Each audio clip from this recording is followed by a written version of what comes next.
I joined the board of the SCPF in 2014, about a year after retiring.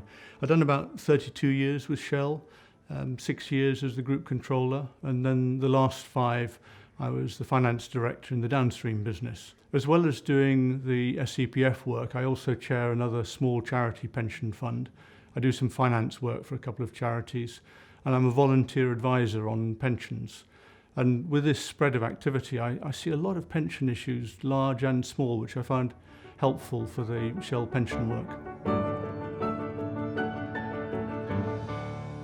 The board deals with a whole range of issues over the course of a year, and I'll just pick out a couple.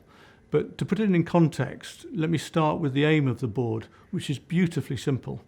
It's to make sure that all pensions are paid on time, in full, throughout the life of the fund.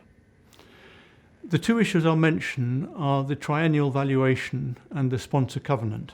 Every 3 years, the fund is required by law to carry out a valuation of its liabilities.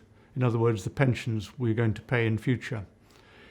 We compare those against the assets we have, and if there's a gap, the sponsor, Royal Dutch Shell, is required to make additional contributions. Estimating the liabilities requires making a range of assumptions about things like inflation, life expectancy, expected returns on assets. We have a lot of support from our actuary, from our investment advisors and managers in doing this, but the board is responsible for the assumptions in the end and the outcome. We have sufficient assets to cover our liabilities, but there's a valuable additional backstop. That's what's known as the sponsor covenant in pensions jargon.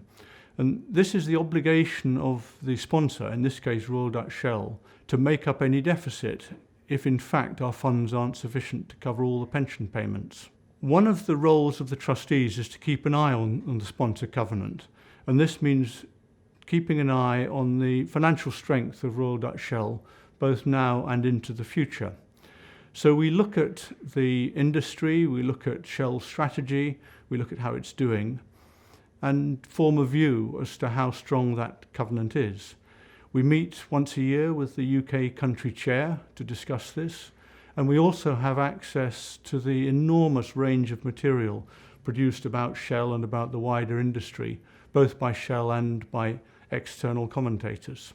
The SCPF is a well-funded scheme. We have sufficient assets to cover our liabilities with quite a safety margin to spare.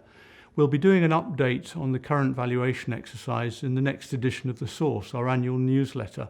This comes out in November, so members should keep a lookout for that. The Source will also cover investment strategy. Every 3 years, at the same time as we do the valuation, we update our investment strategy. And this is to make sure we've got the right mix of assets in our portfolio. The board covers the full range of risks that the fund is exposed to. These are things like inflation risk, return on assets, how long our members live.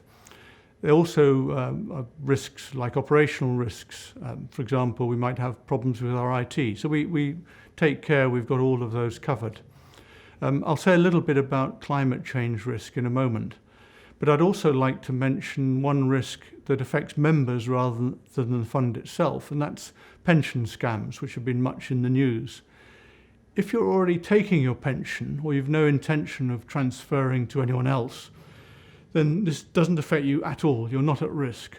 But if you are thinking of transferring your pension to another provider away from the SCPF, you need to be very, very careful that you choose a reputable and reliable provider.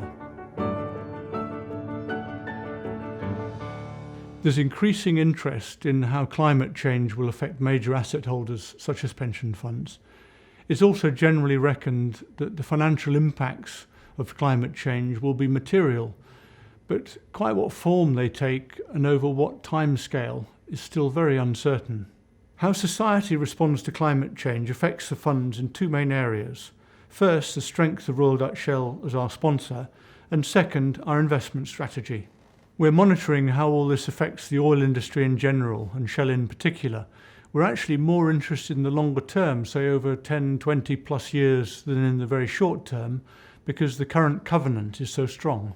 On the investment side, our holding in fossil fuel businesses is very small as a proportion of our total assets. So what we're really interested in is the impact on the global economy as a whole. We're interested in how this translates into the returns on different types of assets. This is a very complex question, and we'll be devoting a lot of time to this over the years to come. We're monitoring Brexit developments carefully to make sure our current operations aren't disrupted and that our arrangements with service providers aren't disturbed in any way. We don't think the funding level will be materially affected by an orderly Brexit.